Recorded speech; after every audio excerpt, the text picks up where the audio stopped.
Hey guys, welcome to The Guest Life, episode 12. We're lucky enough to have Dan Doyle here from the Legacy Realty team. He is the co-founder of Legacy Realty as well as the real estate broker. Dan, I've known you for a couple of years, but it's great to finally have you on the show. Absolutely. No, I'm happy to be here. Thank you. Dan's a true Hamiltonian. He's been living in Hamilton his whole life. Born and raised. He's proud. Me and Dan get into it on the hockey, back in the day. Still, Tuesday nights get a little on the hand. Just a little bit about the Guest Life podcast, guys. This is episode 12 now. It's awesome that we've had such good impact on the city. We're bringing guys like Dan in, leaders of their industry, as well as entrepreneurs, people that are like-minded, as well as people that are constantly giving back to the city and really changing the dynamic of how business is done and how relationships are built, and then also kind of a little bit of the story and the background history of Dan and his journey and entrepreneurship and some of the new challenges that he's facing. So Dan, we're happy to have you on board. Thank you. Dan, tell us a little bit about the Legacy Realty team. I know it's a new thing for you, being a co-founder. What made you get into that? It's a bit of a transition, actually. Legacy started in January of this year. We kind of really kicked it off there with our branding, everything like that. But previous to that, it was the Doyle team, we had a lot of recognition in the city and things like that. But we wanted to bring on a lot more agents and other people onto our team, and it's a bit of an ego thing for people to want to join when it's a Doyle team or whatever it is. So we kind of checked our ego at the front door and said, okay, let's drop our name, call it Legacy Realty. We got a lot of good guys on our team now, heavy hitters that do a lot of commercial and residential real estate. And I mean, it just, we have a great team. Everyone's getting along. Everything's flowing very nicely. So it seems to be like it was a good decision for us. Yeah, that's awesome. And if you guys go downtown, obviously you see the new brandings everywhere. The gold and black. Yeah. Yeah, you guys are really doing a great job of branding in the city. And the Doyle team, between you and your brother Derek, it's been a great dynamic in the city. Kind of watching you guys grow from afar, being me, and now getting to know you a little bit better, seeing how the real estate market is changing. And that's kind of where it started. Is everything was from Ambitious Realty, right? With Derek, he started Ambitious Realty, and that's where my background kind of came in. He brought me into the real estate world, which I'm very appreciative of him doing that and showing me kind of the ropes of doing all that. And so he started with Ambitious. I joined on where we were the Doyle team throughout Ambitious. Moved to Keller Williams, and then from Keller Williams we were the Doyle team there, and then we're still with Keller Williams now, but our branding is Legacy Realty. Awesome. So yeah, we do quite well right now. It's good. It's good. And how do you find building a team? What's like kind of the some of the challenges as well as some of the rewarding factors in building a team within the real estate agency? It's there's obviously the beginning challenges of because with us, our business is a lot of off the market, especially with the commercial aspect of it. We have a lot of our own buyers that my brother and I developed over many years of picking up the phone, calling, creating relationships with people throughout the city and buyers and sellers. So it was difficult for us to kind of bring on people and open up that book, because we always know that people can take those relationships and leave and do whatever, right? So it was difficult at first, but at some point, you if you want to grow, you have to kind of drop that as well and open it up, and hopefully treat the people well enough that they don't feel like they need to leave. Yeah. Right. That was a big aspect for us, is that you can either keep everything closed chested and not be able to grow, or open it up, trust them, treat them right, and make sure that they stay around for years. And that's what I think we have now with Legacy, is we have a good group of guys that are all like-minded. We're all open with our business. We share everything, and everyone's respectful, and when it comes down to certain things, because when it comes down to some bigger deals and bigger commissions and things like that, people can get funny, and we find that with our group it's not like that. Wow. Everyone's pretty trustworthy in that sense, and it makes it easier for us to grow when there's all that trust. Oh, for sure. Yeah. How are you finding the real estate industry? I mean, probably the most asked question, I'm sure, is how's the market? But I mean, what's the dynamic of, like, how did you get started with real estate? right? So I've always been involved in, I've always been kind of that mover and shaker and hustler and trying to get sales done ever since I was a young kid. But I actually started out with an electrical apprenticeship. Okay. I did that for a bit, and I guess there was a bit of tough times with construction. I got laid off a few times within a year. I said, you know what, I always figured I was also going to own my own business, but you have to start out as an apprentice and then do all that to get to own your own business. And after being laid off a few times, I hated the uncertainty of, when's the next paycheck going to come in. It was just like my job was so reliant on if that boss did a good enough job for him to bring work into the business. Yeah. And I didn't like that. So I actually went back to school to insurance. So I took insurance and graduated from that. And the insurance was, to me, more stable. Yeah. Even in the worst economy, it's like people are still going to get car insurance, home insurance, the whole bit. So I got my license for that. Then I got my broker's license on top. And then I started doing selling insurance for that. And within the first year I got hired, I got I think third place in the office for top sales. Wow. And I actually saw one of my buddies that worked there. He got first place, so it was like a big ceremony at the end of the year, all that kind of stuff. He got his award, and I just remember seeing him, and I was just like, yeah, no, I'm getting that next year. And I actually did. So my second full year, where I was fully hired there from January to January, I actually got top sales broker for my whole company. Wow. Like all the way through. And what age was this at? Probably 23. 23, 24. So I was in November and December, I was actually in a race with the guy who's been there the longest. He's been there for like 12, 15 years in that office. Same chair, everything. I actually had like all my holidays booked towards the end of the year by Christmas. I wanted to get that like Christmas holidays in. Yep. And it actually ended up getting like close down to like, we were in between like 1 to 10 sales, and that can like change within a week. So I canceled all of my holidays, and just to beat him, and I did. Yeah. Yeah, worth the pain, eh? Well, I figured, you know what I mean? What's holidays compared to like saying top sales broker? Yeah. For sure. I was like, I could take, I'm going to have many Christmases left in my life. I was like, I don't know when I'm going to get top sales broker or be in that opportunity again. Yeah. So I said, I tossed those to the side and got top sales broker after that. And once I got top sales broker, I realized that it's too long of a battle to get to the top. Yep. Like it's too like that. Like I said, like that guy was sitting there for like 12 to 15 years in the same chair and the same everything, and it's just I looked at him too, and I was like, I don't want to be that guy sitting there for 12, 15 years. Yeah. It wasn't for me. So I was kind of looking at another avenue. I figured that I'd probably go into commercial insurance as a broker. Yep. It's kind of like commercial real estate in a sense, to where it's like you're not in an office, you're going out to business owners and all that kind of stuff, trying to get their business. But that's when Derek started Ambitious. Okay.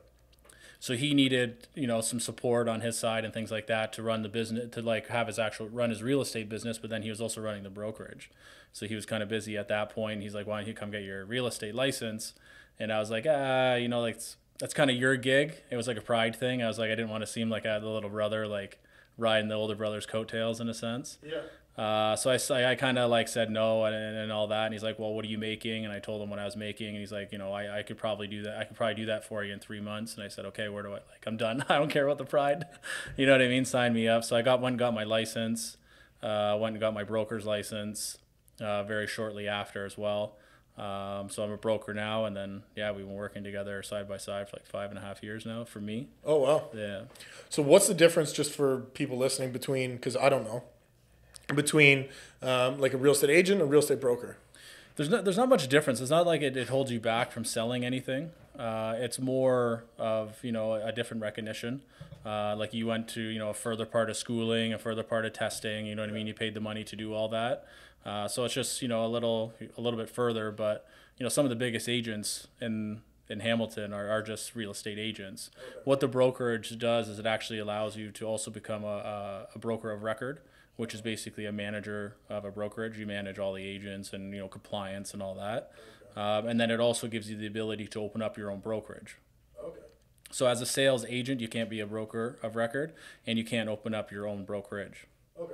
So it just gives me the freedom to. I just always I wanted it purely for the designation. I thought broker sounded better than salesperson. Yep. So I went for that, and then right now I'm actually doing my CCIM, which is a commercial expert. Basically, once I have that, I'll be a commercial expert. It's basically like what's it for like a master's of commercial real estate. Okay. So that's it's a lengthy program and all that, and you have to hit certain criteria to even get it. So even if you do all the schooling, you have to hit certain criteria of like X amount of dollars sold in real estate, involved in real estate. So I should, before this COVID stuff happened, I was supposed to be flying down to the States to do that. Wow. And I would have had it finished by the end of this year. And I would have, out of Hamilton, out of like basically a 45-minute radius from Hamilton, I would have been like, there's like 6 to 10 people that are commercial experts, and I would have been the youngest by like at least 10 years. Well, yeah. Yeah, it's an amazing transition to kind of continue learning and continue getting those, recognitions. Yeah. That's continuing education, and that's what I want. It's more, I want the alphabet beside my name is what I tell people, right? Yeah, there you go. Yeah. I mean, I think we're always striving for more, especially as entrepreneurs, and the nice thing about when you want it, like, it's out there, mm-hmm. right? The information's out there, the courses are out there. Putting in the work is the difference maker. Absolutely. It's there's a quote that like once you stop learning, you stop growing, or you kind of, your business starts to decline from that point, right? So I always took that, I took that pretty heavily, and just like always said, like if I continue learning, that means I'm continue growing, and my business will continue to do better. Yeah. Your team, what do you guys focus on? Like, because I know you do a lot of commercial, but as well, yeah. You still do residential. Do you guys have specific, like, do you find realtors are specifically for specific markets, or is it kind of, obviously you're going to be an expert in the commercial side of things. Does your team focus on both? Yeah, so we have guys that will focus on the residential side of it, and we have guys that focus on the commercial. Typically, what I do find in being in the industry is that, like, if you're a residential agent, you typically won't really dip into the commercial side. It's a whole different animal. It's everything's structured differently the way it is, and yeah. Typically, if you're doing very well in residential, it's try to be a master at one or the other.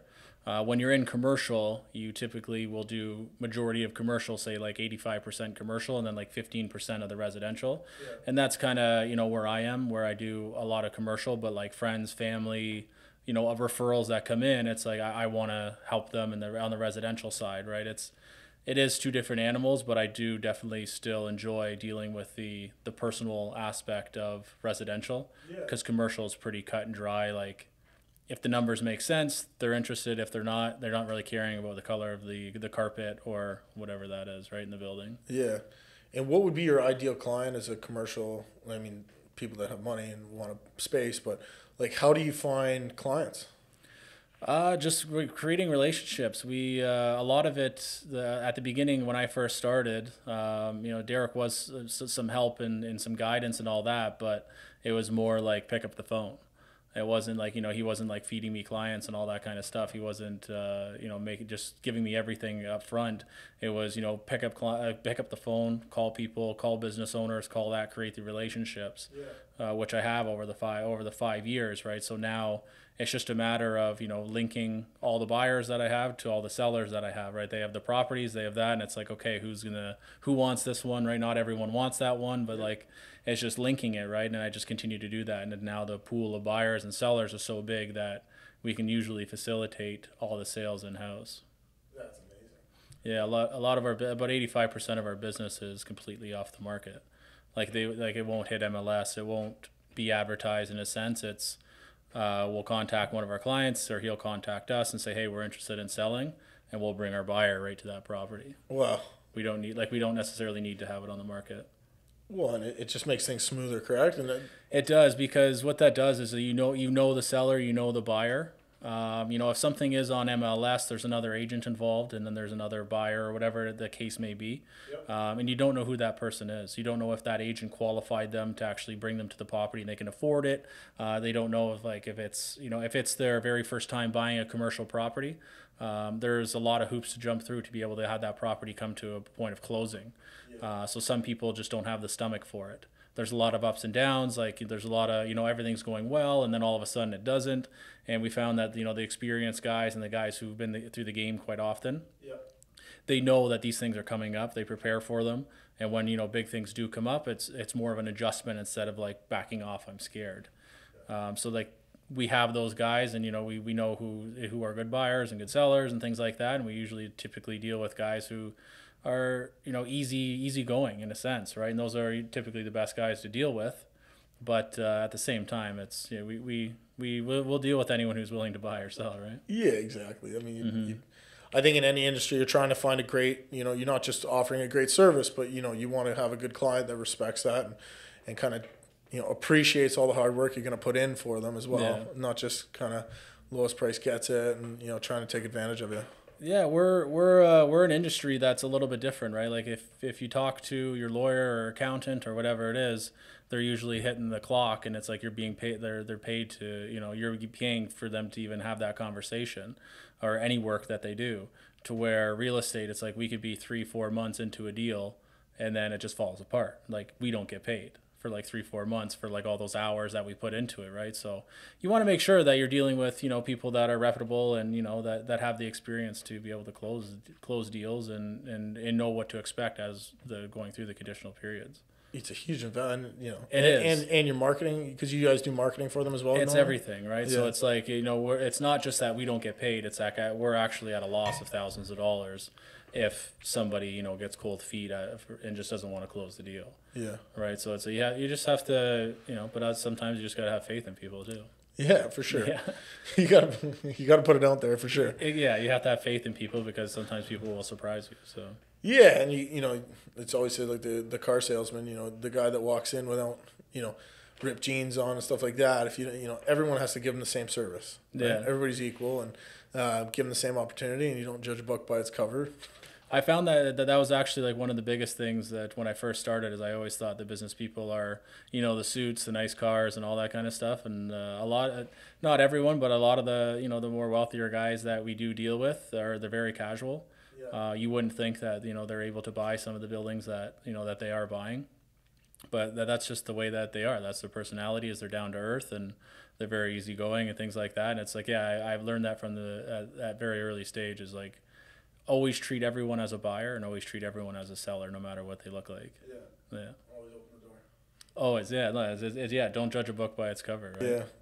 What you guys are doing a new project downtown that you guys got the leasing agreement for? Down at 20 George. So that's the newest building in Hamilton. Anyways, it's the newest apartment building, and it's solely apartments. There's no condos in it.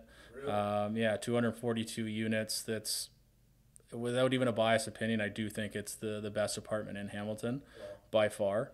Like the units the layouts are in it, the design, the finishes, everything that very nice. Right in smack dab and basically the core of Hamilton. Yep. Walking distance to everything, easy to get to the highway. You can see it from everywhere. Yeah, and the views are like actually unreal. Like a lot of our marketing is the views alone is just like a reason to go to that building. Yeah. I was fortunate enough to walk through it with Derek one morning. It was absolutely stunning. Like, even I find like some of the smaller units weren't small, right? Like they're not from an apartment style because they're leasing. Yeah, it's not like even like our smallest unit would be a 1-bedroom, but like there's as much as it's a good size for one. But each unit has like kind of a major positive to it. So like a 1-bedroom gets a super wide balcony, where a 2-bedroom will get a very long balcony. It's like the builder and the designer and everything all came by. I feel like they knocked that one out of the park. I really do. Yeah. Like everyone should kind of go and take a look at that building, like if they're interested in renting, because I do think that's the #1 spot. And so 242 you said? Mm-hmm. 242 units. You're talking about real estate industry that's marketing's a huge piece, and everybody now is doing the virtual tours and stuff like that. I notice it because I'm on Facebook and Instagram, because you guys are doing some really, really great ad stuff. From a guest plumbing standpoint, we're doing a lot of things differently in terms of social media marketing and stuff like that. But with Marquee, which is the brand that you guys created for the building, that was all you guys, correct?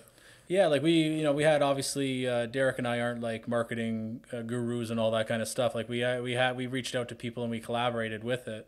But when it came down to picking the logo, picking the colors for the building, the logo colors, the name for the building, and all that, like that was like heavily involved with our input, which is pretty cool. Because like once that building gets named, it's typically never going to be named again. No. Like as long it's going to be that name. Yeah. So in 20 years from now, it's like we had a hand in like picking the name for that property and doing the branding and all that. So yeah, we have a good reach for people to to get all that stuff done, and the builder was very happy with it. It was obviously gave him a whole bunch of different options, and he agreed on the same one that we agreed on, and it was pretty good. So he was happy with it. A little bit of synergy there. Yeah, no, he liked the colors. He liked the name of it. The name is unique. It's fresh, and the building is unique and it's fresh. It's the only curved building in Hamilton. Yeah. Yeah. It's sweet, man. I love it. It is. It's if I didn't get a dog, I'd probably be living there. Going back to the dog. So a little bit about me and Derek's or Dan's history is I used to see Derek and I used to see Dan all over downtown, and then all of a sudden the Doyle team popped up, and as I was getting into the industry with just being around downtown and being part of the core, a lot of the restaurant owners would get us involved, and then we started playing hockey, and I sponsor a hockey team Tuesday nights, and all of a sudden I get these calls from Dan saying, "Oh, I think we're playing you guys." So I've had the opportunity to talk to you on a very personal level as well as a business level, and I think for a lot of people, not being able to have these big names in the city, like you and your brother, being able to kind of connect with them, like what's one of the things that makes you like always remember that one deal that you had in real estate? Like maybe it was a learning curve, maybe it was your biggest one. Obviously talking about insurance, you had those like big those big plays, but what was one of the, like, was the marquee the big deal for you guys? Is your most memorable, or was the marquee was, is a great opportunity. It's something that, we haven't done before, is doing a new build and leasing and everything like that. I would say it's always getting to something that's like the next level. So it's like, when we did a big multi-residential deal, it was like, okay, like that's a nice benchmark to hit. The marquee, like very nice benchmark to hit. Let's continue it going. But stuff that I would actually remember, and people may not agree with me, but it's first time buyers in residential. Yeah, I actually love doing it. Like some people think they're a bit of a pain in the ass to deal with because there's nervousness, and typically it's dad and mom's approval and all that as well. But I feel you always remember your first purchase. You always remember the people that helped you through your first purchase and all that as well. So it's I do enjoy it. Like when people say it's their first time buying, it's like some people rather not deal with it. I'm actually excited to deal with it because I feel like they're going to be remembered. I want to treat them well with that, and I want to make sure that they get a good deal. And then you hear like a couple of years down the road, especially with the market, right? It's been continuously going up for many years, right? And it's just, they buy the place and then you run into them, you obviously keep up to date with them and stuff, but you talk to them a few years down the road and they're like, oh my God, my house is worth this much. And it's like, they're obviously calculating how much money they have, and it's like the good feeling. And it's, that's typically what I like to do, is the first time home buyer stuff. Yeah. I love it. Like that's awesome to me. And it's not like it's big stuff. Like, like I know some people would say, like the big commercial deals and all that, like, yeah, they're nice. They're nice benchmarks. I love doing them because it just means that like we're getting bigger and bigger in that. But it's just like the first time home buyers. It's just like all the nervousness. Like when they actually close the deal and they're moved in, they're super happy. Like they broke through like a big cycle of like their biggest purchase ever and all that. And I feel it's a good feeling. That's awesome. And I mean, I remember mine. I was petrified. That's what I mean, right? Yeah, like I'll never forget that transaction. It felt like it was for like 2 years, but yeah, and I feel like I kind of have a personality to help people in that their first time home buyers. Is like I come at it like with a calm approach, right? Like, and what I mean, try to like let them know that like it's a confident decision that they're making, and go through that, right? And I've dealt with it's funny enough because I've dealt with quite a lot of them with first time home buyers, and it's like they've all gone pretty like relatively well all the way through. It's amazing. Yeah. So what sets like what sets you guys apart from the Legacy team, compared to, besides the fact that, your wealth and knowledge and you guys have been around for such a long period of time, like what do you guys do that really sets yourselves apart? Obviously I can pick it out. Branding, I think is fantastic. But what made you what do you guys see as key indicators? When it comes down to commercial, is service. Like when it comes down to commercial, there's obviously the big giants out there, the CBREs and companies like that are, they're international. Some of them are international companies and all that too. And it's, some people, when they have a big property, it's like that. Well, who do I call? They call those people. And it's just like, because we're more of a tight knit team, our service is like through the roof. We've dealt with it many of times where there's other companies that, there are clients that call those bigger companies. Nothing much really happened on their property. Their contract expired. We reached out to them saying, hey, we'd like to take that on. We think we'd be able to get the job done. And just how we follow through with them and the amount of service that they truly get. Not to say like those bigger companies do a bad job. They wouldn't be around if they did. But on a service level and a personal level, I think that, we outdo them there. Yeah. They have a big reach, but I think our service is where it matters. And if you're going to be selling a commercial property in Hamilton, like I feel Derek and I and our team is like, there's no one who knows the commercial real estate market in Hamilton better than us. A lot of these guys are coming from out of town. And one of the reasons, like you're on a couple boards as well too. Yeah, so I see it at every single event that I've been to, whether it's you or whether it's your brother, which is, I think, is so important. Like, I mean, I spend so many evenings and weekends of, a lot of people don't see like they're supposed to see, but as an entrepreneur and being part of the city, like you have to go to these events because you have to support, the people that support you, and you're on a couple different boards. Yeah, so I'm on the HDAA, and Derek's on the Hamilton Builders Association. Like we're both. Derek's a member, but I'm actually sitting. I'm on the actual board of directors. What organization is that called? That's the Hamilton Division Apartment Association. Oh wow! So that deals with like all the landlords and things like that. So that's lobbyists and things. So it's I have the.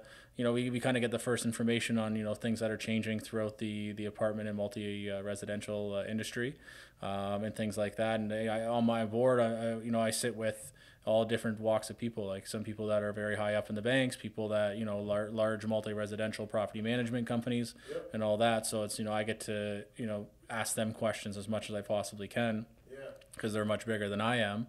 And I get to, hear their feedback. But that's something that we've actually established with our team, is that everyone has to join a board. Even become a member of whatever it is. So I started that with the HDAA. Derek's on, like I said, the Hamilton Builders. But Derek's also been a part of like many things, the Chamber of Commerce. Chamber of Commerce. He was on YEP, which was the Young Entrepreneurs thing like that. So he started that, and we realized that it's not a matter of like the business that comes through, because not a lot of business comes from that, but it's just it's the relationships. Yeah. So it's no one's saying like, hey, let me let's do business this way, but it's the ripple effect of you've seen me many times at these events. We create a relationship. There's a trust value there, and maybe it's a referral to something else, right? So I think it is important just to create relationships that way too. That's great. Great advice for anyone coming up. And I mean, I can attest to that. Just being involved in the community and going to those boards. And also you learn a lot from people that have already done it. Exactly. Right? Like it's one thing to learn from your mistakes, but like I'd also rather learn from 15 other people's mistakes so I don't make them. Yeah, and it's nice to see what the bigger guys do in a sense. Like they've been in the game for as long as I've been born, if not longer, and it's like they have systems and protocols all in place, right? So it's like if you can avoid a problem or something before it actually comes up because you're able to hear these people's advice and everything like that's a huge asset to have. Yeah, massive. Right? Is fix it before it actually comes up. Yeah. Yeah. So for somebody that wants to get into the real estate industry, being from Hamilton, like tell us a little bit about, what stuff in the community that you and your brother do, as well as your team. Like what in the community are you guys involved with? So like we've done charity things like that. We're always, we'll always go to charity events to help out that way. In the recent years, I think, we've maybe pulled back a little bit from that, but previous to that, like Derek was a part of like the YEP, which is all part of the community. It's young entrepreneurs and professionals to get them up to meeting people, throw events for that. Which is tons of donated time. Yeah, so that's exactly it, right? So it's more donating your time to it. To that, when it comes down to being involved in the community, is just try to do anything that we can, promote Hamilton as much as possible. That's like one of our biggest things too, is that we want to see the city grow. I like to see the change that the city is going through right now. I feel some of the stigmatisms that Hamilton has is starting to peel off. You hear, 10 years ago, people from, Burlington or whatever it is, on the outside cities, they didn't really see Hamilton as a great city, right? Whereas kind of like the hidden gem, where now it's kind of, those layers are being peeled off and people are seeing Hamilton for what it is. Well, it's massively changing. Yeah, and that's what I'd like to see. I like to see that. I like to, when I go to other cities and I say that I'm from Hamilton, because I'm very proud of Hamilton. Like I'll always be proud of Hamilton. And it's like, before it was, oh, you're from Hamilton, but now it's kind of like, oh, you're from Hamilton. Oh, it's very nice there, right? They're kind of seeing what it is. Yeah, well, in the restaurant industry and everything. Exactly. It's wild. What would you give for advice to the next generation, or someone that wants to get into the real estate industry or even into the market? What kind of advice would you give to say younger Dan?